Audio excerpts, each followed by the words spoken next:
Assalamualaikum warahmatullahi wabarakatuh. Sobaul khair, selamat pagi anak-anak bapak semua. Kaifa halukum fi hada sobah? Bagaimana kabarnya pada pagi hari ini? Alhamdulillah, semoga anak-anak bapak semua di rumah dalam keadaan sehat dan selalu dalam lindungan Allah Subhanahu wa taala. Al-an, sekarang nahnu nata'allamu al-lughatul arabiyyah. Kita kembali mempelajari pelajaran bahasa Arab. Sebelum kita memulai pembelajaran, mari sama-sama kita membacakan lafal basmalah. Bismillahirrahmanirrahim. Semoga dengan mengucapkan Bismillahirrahmanirrahim tadi, kegiatan pembelajaran kita pada minggu ini secara daring diberkahi oleh Allah Subhanahu wa taala. Amin ya rabbal alamin. Nah, pada minggu lalu tentunya Ananda sudah mempelajari tentang domir, atau itu dalam bahasa Indonesia kata ganti. Nah, pada minggu ini kita masih tetap mempelajari tentang domir, tapi domir munfasil. Kalau kemarin domir saja, pada minggu ini domir munfasil. Nah, apa sih domir munfasil itu, Pak? Nah, pasti anak-anak bertanya. Maka daripada itu, isma' jaidan, dengarkan bersama-sama video pembelajaran kita pada minggu ini.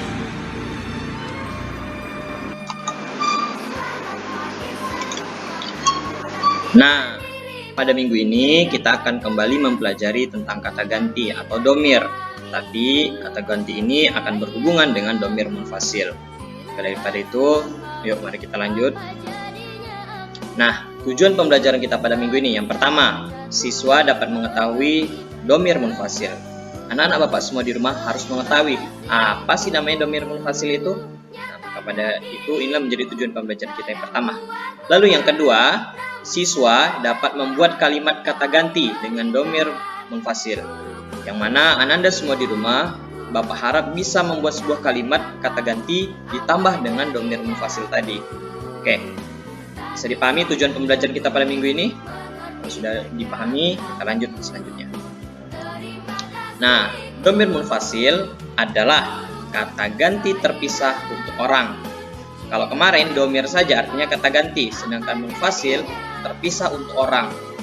Nah, maksudnya gimana sih, Pak? Nah, maka daripada itu kita lanjut. Nah, ini contohnya domir munfasil.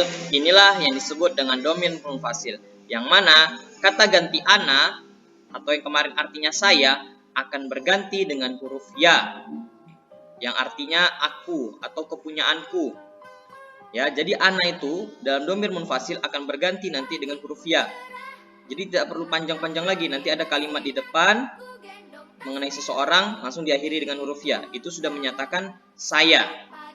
Itu yang disebut dengan kata ganti untuk orang. Selanjutnya, anta kemarin itu artinya kamu laki-laki.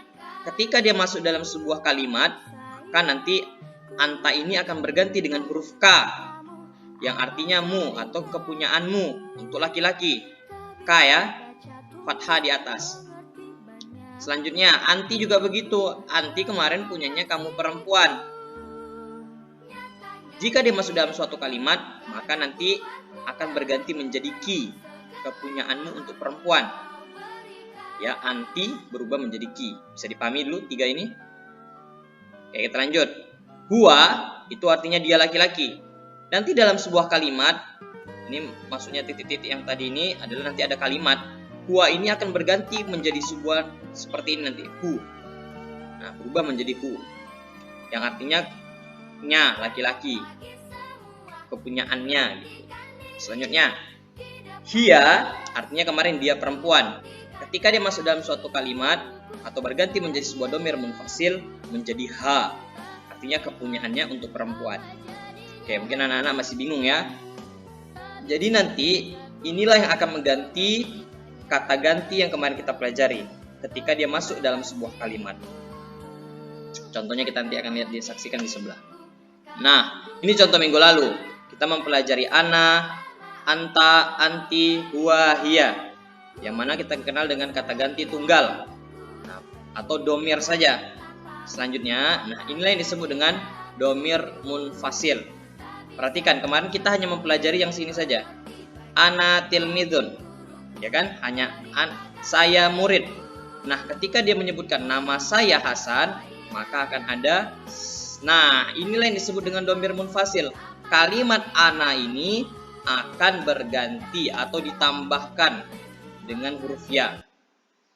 Jadi ana ini diganti dengan huruf ya, yang mana tadi kita pelajari di sini. Ana ditambah dengan ya, yang artinya namaku.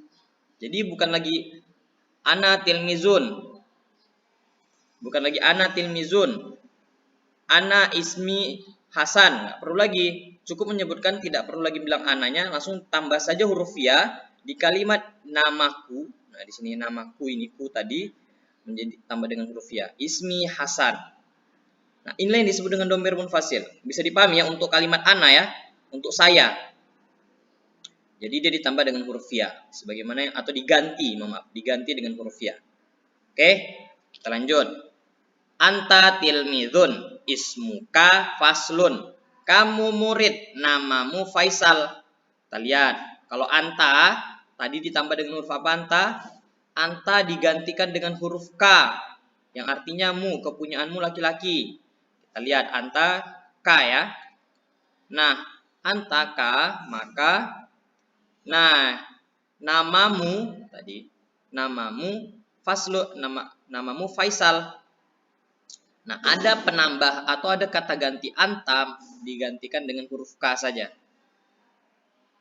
Jadi tidak perlu lagi menulis anta di depan sini, cukup langsung menambahkan huruf k di akhir kalimat, dari sebuah namamu tadi itu, maka menjadi artinya namamu.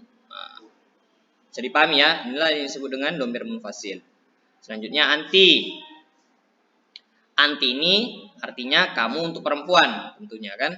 Nah, kita lihat kalau anti kata gantinya apa? Nah, anti kata gantinya ki, artinya mu untuk perempuan. Oke, kita lihat. Nah, kita lihat di sini. Anti tilmizatun, ismuki, ada penambahan huruf ki sebagaimana yang tadi Pak bilang. Namamu juga artinya Khadijah, tapi karena dia perempuan, ingat kata Bapak kemarin, kalau dia menunjukkan dia perempuan, maka akan ada menggunakan huruf ta marbutoh. Perhatikan di sini. Kalau di sini tilmizun, siswa untuk laki-laki atau murid laki-laki, tilmizatun. Nah, inilah yang menunjukkan namanya ta marbutoh atau kepunyaan perempuan. Nah, bisa dipahami. Ini yang menunjukkan dia perempuan, tilmizatun. Kalau tilmizun salah dia, tidak menggunakan ta marbutoh. Saya perempuan, saya murid perempuan, nama saya Khadijah. Emang ada biasanya anak perempuan namanya Khadijah? Tentu tidak. Pasti kalau Khadijah adalah seorang perempuan, nah maka menggunakan huruf tun. Oke. Nah, yang penting anak-anak memahami, inilah yang disebut dengan dhamir munfasil, yang mana pergantian dari kalimat kata tunggal ana, anta, anti digantikan dengan ya, ka, ki. Bisa dipahami?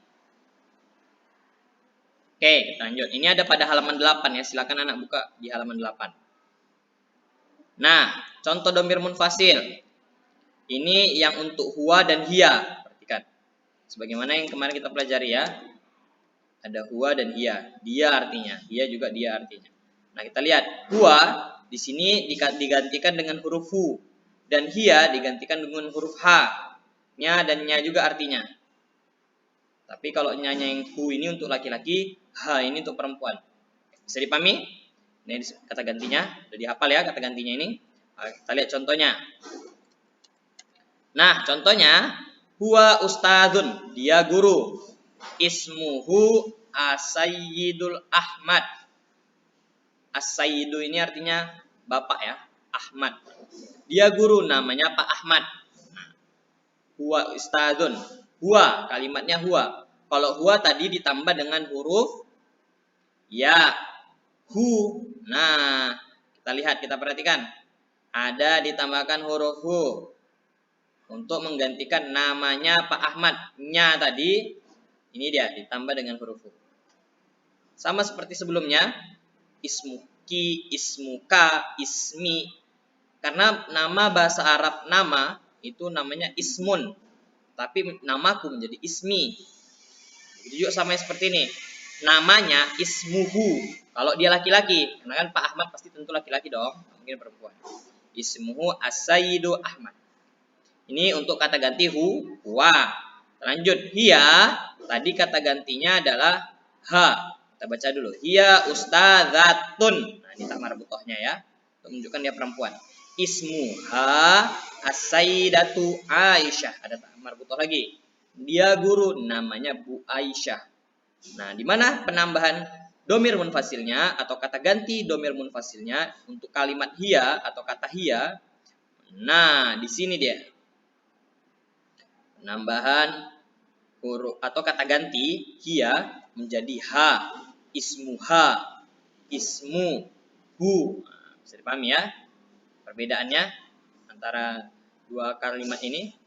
Nah, inilah yang disebut dengan domir munfasil atau kata ganti daripada kalimat tunggal kemarin yang kita pelajari. Kalimat tunggal ini ya, masih ingat kan? Ini dia kata tunggal, kata tunggal. Ana, anti, huwa, hiya. Nah, jadi seperti ini jadinya. Udah Bapak beri tanda panah untuk biar anak-anak memahami yang mana disebut dengan domir munfasil tadi. Oke, semoga kalau masih belum mengerti, coba diulang lagi kalimat atau video pembelajaran ini ya, diulang-ulang biar anak-anak mulai paham juga apa yang Bapak maksud. Nah, adapun tugas Ananda semua pada minggu ini adalah silahkan kerjakan halaman 9. Silakan dibaca perintah soalnya terlebih dahulu. Apa sih maksudnya? Nah, dibaca dulu itu di halaman 9 sudah terjelas sekali ada kalimat perintah untuk mengerjakan soalnya. Maksud daripada mengerjakan soal tadi ini. Dan kerjakan ini di buku tulis. Kenapa di buku tulis? Agar terlihat rapi tulisan Ananda semua. Jadi soal dibuat dan jawaban juga dibuat. Atau bab maksud yang dititik-titikkan itu juga dibuat. Oke, bisa dipahami untuk halaman 9. Nah, dan Bapak juga tugas yang kedua adalah silakan mencatat poin-poin penting yang tadi kita pelajari mengenai domir munfasil di buku catatan Ananda masing-masing. Bapak harap Ananda semua di rumah bisa memahami pembelajaran mengenai domir munfasil kita pada minggu ini. Kalau begitu Bapak tutup dengan wassalamualaikum warahmatullahi wabarakatuh. Selalu jaga kesehatan.